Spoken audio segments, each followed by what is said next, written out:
Hello friends, मैं आपका CBSE की इस पाठशाला में स्वागत करता हूँ। हम पढ़ रहे हैं इंटीजर्स क्लास 7th का मैथ।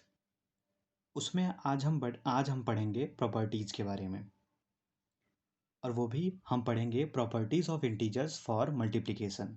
आज हम मल्टीप्लिकेशन की प्रॉपर्टी पढ़ेंगे। पिछली वीडियो में हमने पढ़ा था प्रॉपर्टीज़ ऑफ एडिशन। एडिशन की प्रॉपर्टी पिछली वीडियो में हमने पढ़ी थी। तो अगर जितनी भी पिछली वीडियो हैं मेरी, अगर आपने नहीं देखी है तो आप जाके ज़रूर देखें, उसके बाद ही इस वीडियो को देखें। और ये जितनी भी प्रॉपर्टीज़ होती हैं, ये आपने देखा होगा कि ये सभी एक्सरसाइज में यूज़ होती हैं, इसीलिए आपको ये प्रॉपर्टीज़ पढ़ना बहुत ज़रूरी है। मैंने एडिशन की प्रॉपर्टीज़ पढ़ाई है, अब मैं मल्टीप्लिकेशन की प्रॉपर्टी पढ़ा रहा हूँ, और जो नेक्स्ट वीडियो होगी उसमें हम डिवीज़न की प्रॉपर्टी पढ़ेंगे, जो एक दो वीडियो के बाद आएगी। तो अब हम बात करते हैं, सबसे पहली प्रॉपर्टी है क्लोजर प्रॉपर्टी। क्लोजर प्रॉपर्टी क्या होती है? a into B is an integer. जैसे हमने एडिशन की प्रॉपर्टी में पढ़ा था कि a plus B is an integer, वैसे ही यहाँ पे मल्टीप्लिकेशन में क्या है? मल्टीप्लिकेशन में तो मल्टीप्लाई होगा। a into B is an integer, इसका मतलब ये हुआ कि हमारे सामने दो इंटीजर दिए होंगे और उनको हमें मल्टीप्लाई करना होगा, और मल्टीप्लाई करने पर इंटीजर ही आता है। तो क्या आता है या नहीं आता है, इसको हम प्रूफ करते हैं। हम कोई भी दो इंटीजर ले लेते हैं, जैसे हम ले लेते हैं यहाँ पे 10 और 5। ये हमारे दो इंटीजर हो गए। इनको हम लेते हैं और सॉल्व करते हैं, देखते हैं क्या इंटीजर आता है इनको सॉल्व करने पे।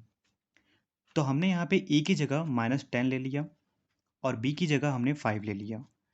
अब हमने -10 को 5 में मल्टीप्लाई किया तो हमारा आंसर क्या आ गया? 50 आ गया। और ये माइनस का साइन है, और ये माइनस, ये नंबर है, ये इंटीजर जो है वो माइनस में है और ये प्लस में है, तो माइनस प्लस क्या हो जाएगा? माइनस हो जाएगा। इसलिए हमने यहाँ पे माइनस का साइन लगा दिया। आपको मल्टीप्लिकेशन में ये ध्यान रखना है कि यहाँ पे आपको ग्रेटर नंबर को नहीं देखना है। जैसे आप एडिशन में ग्रेटर नंबर को देखते थे, पहले आप नंबर को प्लस या फिर माइनस करते थे, उसके बाद आप क्या करते थे कि ग्रेटर नंबर को देखते थे। लेकिन यहाँ पे आपको वो नहीं करना है। मल्टीप्लिकेशन में हमें ग्रेटर नंबर को नहीं देखना होता है, सिंपली हमें सिर्फ इंटीजर को देखना होता है कि वो प्लस में है कि माइनस में है। अब हम बात करते हैं कॉम्यूटेटिव प्रॉपर्टी की। कॉम्यूटेटिव प्रॉपर्टी क्या होती है? जैसे हमने एडिशन में पढ़ा था a plus B equal to B plus A, लेकिन ये तो मल्टीप्लिकेशन है। मल्टीप्लिकेशन में क्या होगा? इंटू का सिंबल होगा, तो a into B equal to B into A. इसका मतलब ये होता है कि अगर हम किसी भी दो इंटीजर को लें और उनको मल्टीप्लाई करें, तो किसी भी तरीके से मल्टीप्लाई करें, आंसर जो है वो सेम ही आता है।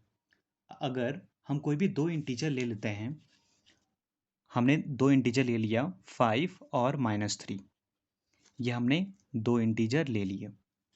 अब हम इनको मल्टीप्लाई करके देखते हैं और ये समझने की कोशिश करते हैं कि क्या हम इनको किसी भी तरीके से अगर मल्टीप्लाई करें तो आंसर सेम आता है या फिर डिफरेंट आता है। तो हम a की जगह 5 को रख लेते हैं और b की जगह -3 को रख लेते हैं। तो हमने यहाँ पे रख दिया 5 a की जगह पे इंटू -3 b की जगह पे। इनको हमने सॉल्व किया तो 5 3 जा 15 हो गया, और प्लस माइनस क्या हो गया? माइनस हो गया। या तो फिर हम डायरेक्ट देख सकते हैं कि यहाँ पे एक ही माइनस का सिंबल है, तो यहाँ पे भी माइनस आ जाएगा। और ऐसे भी देख सकते हैं, जो मैंने आपको बताया है कि अपोजिट साइन है प्लस और माइनस, तो भी माइनस आ जाएगा। अब हम इसको सॉल्व करते हैं। यहाँ पे हमने लिखा था a इंटू बी, ए की जगह पे 5 लिखा था और b की जगह पे -3 लिखा था। अब हम क्या करते हैं कि b की जगह पे क्या लिखते हैं? b की जो हमारी वैल्यू है -3, उसको हम यहाँ पे लिखते हैं। यहाँ पे हमने लिखा -3 और a की हमारी वैल्यू क्या है? 5। अब हम इनको सॉल्व करते हैं, तो 5 3 जा क्या हो गया? 15 हो गया, और अपोजिट साइन है माइनस और प्लस, तो क्या हो जाएगा? यहाँ पे माइनस हो जाएगा। तो क्या दोनों की ही वैल्यू सेम आ रही है? दोनों की ही वैल्यू सेम आ रही है। इसका मतलब ये हुआ कि अगर कोई भी दो इंटीजर हैं, उनको हम किसी भी तरीके से मल्टीप्लाई करें, या तो 5 को 3 में मल्टीप्लाई करें या तो फिर 3 को 5 में मल्टीप्लाई करें, आंसर सेम ही आएगा। आंसर में कोई भी डिफरेंस नहीं आएगा। अब हम बात करते हैं एसोसिएटिव प्रॉपर्टी की। एसोसिएटिव प्रॉपर्टी हमें ये बताती है कि हमारे सामने कोई भी तीन इंटीजर हैं, हमारे सामने कोई भी तीन इंटीजर हैं, उनको उनमें से किसी भी दो इंटीजर को अगर हम मल्टीप्लाई करते हैं, फिर हम उन दो इंटीजर को तीसरे इंटीजर में मल्टीप्लाई करते हैं, या फिर पहले वाले इंटीजर को हम रहने देते हैं और फिर बाद वाले दो इंटीजर को मल्टीप्लाई करते हैं, तो आंसर सेम आता है। जैसे अगर मैं यहाँ पे कोई भी एग्जाम्पल ले लूँ, जैसे मैं कोई भी इंटीजर ले लेता हूँ तीन, -4, -3 और -2। ये हमने तीन इंटीजर ले लिया। तो सबसे पहले हम क्या करेंगे, ए की जगह पे -4 रखेंगे, बी की जगह पे -3 और सी की जगह पे -2।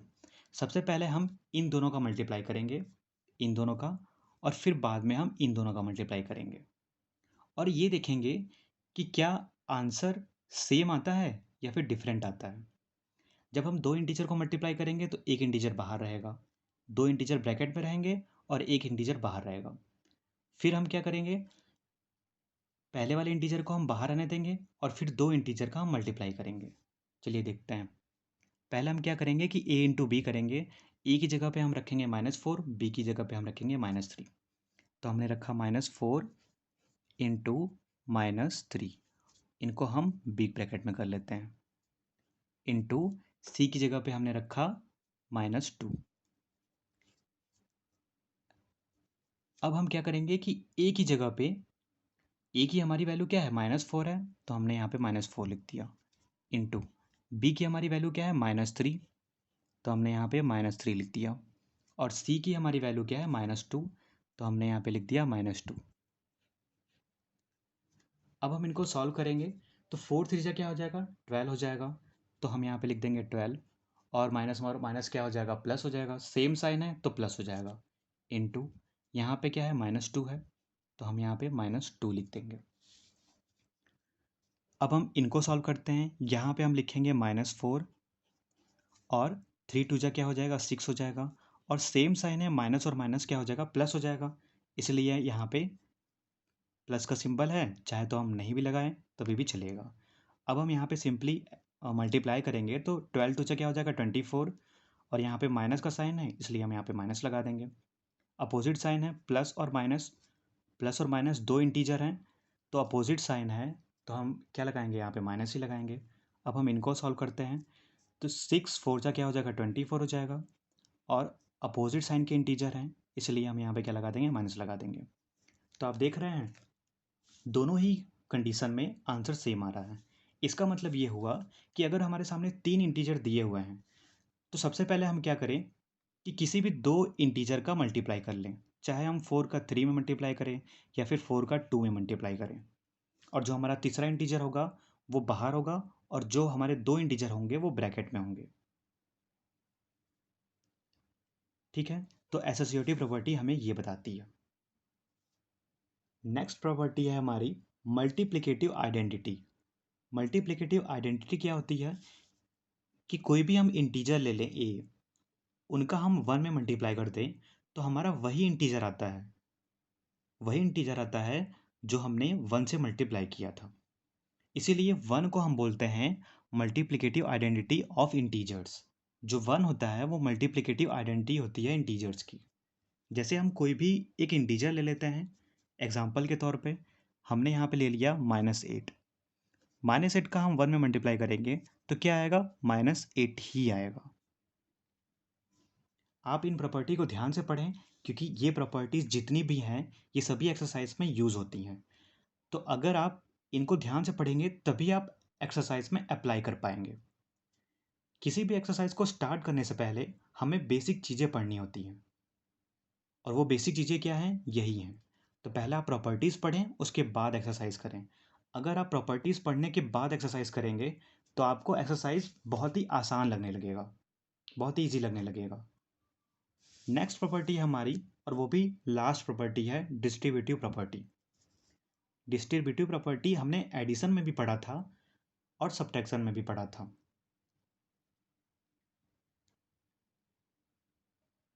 मतलब ये कि डिस्ट्रीब्यूटिव प्रॉपर्टी जो है वो एडिशन और सब्ट्रैक्शन दोनों के लिए होती है, लेकिन वो मल्टीप्लिकेशन में होती है। तो हम बात करते हैं डिस्ट्रीब्यूटिव प्रॉपर्टी की, और उसमें सबसे पहले हम देखते हैं एडिशन।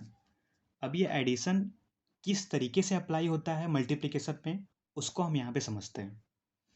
तो एडिशन में क्या होता है कि हमारे सामने इस तरीके के इंटीजर लिखे होते हैं, a into B plus C equal to. तो इसमें हम क्या करते हैं कि हमारे सामने इस तरीके का इंटीजर दिया हुआ रहता है।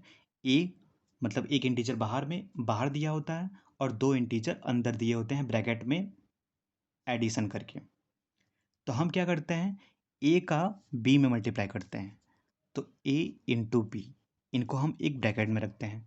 फिर हम क्या करते हैं कि इस a का c में मल्टीप्लाई करते हैं, और ये प्लस का साइन हम यहाँ पे लगाएंगे ही।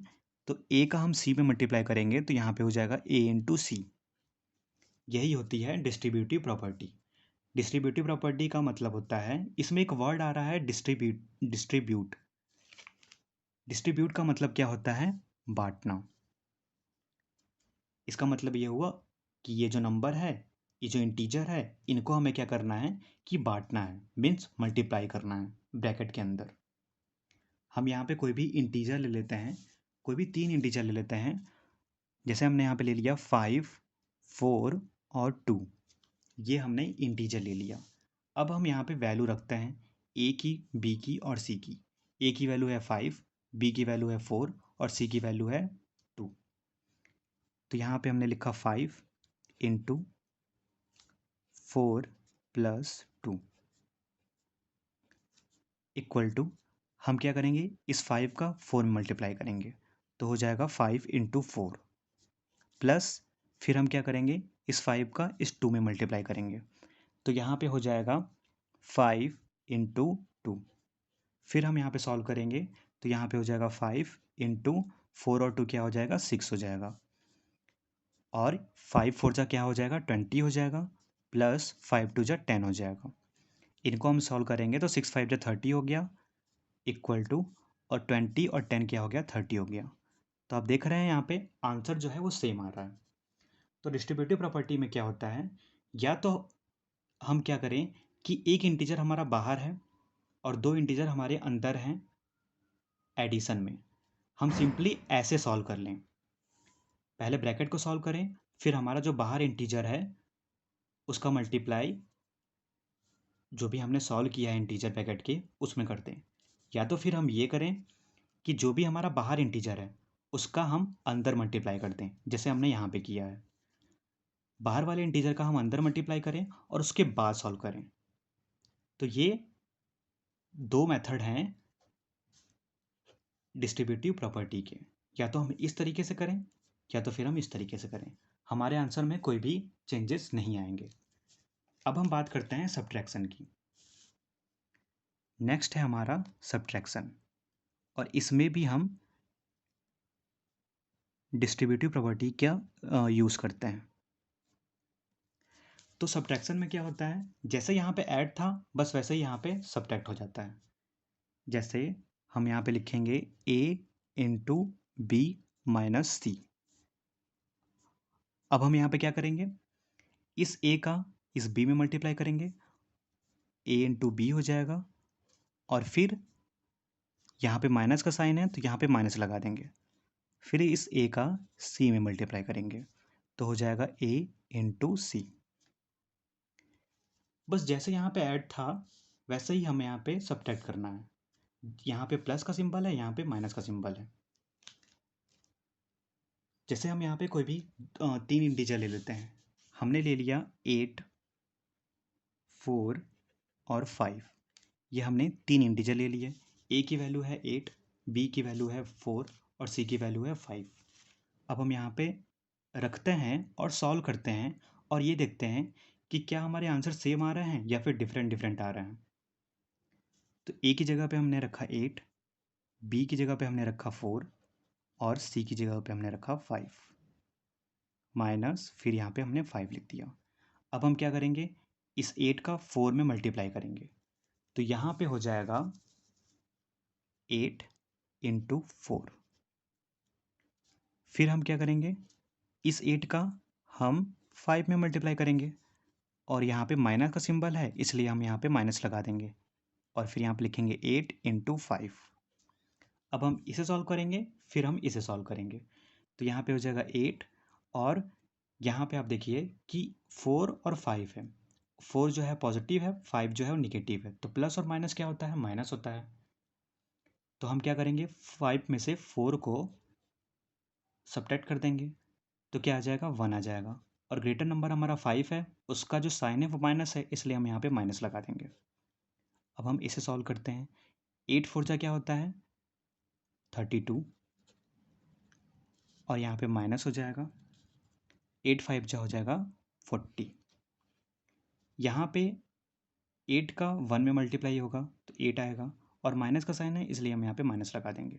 इक्वल टू, यहाँ पे प्लस का इंटीजर है और माइनस का इंटीजर है, तो प्लस और माइनस अपोजिट साइन क्या होते हैं? माइनस होते हैं।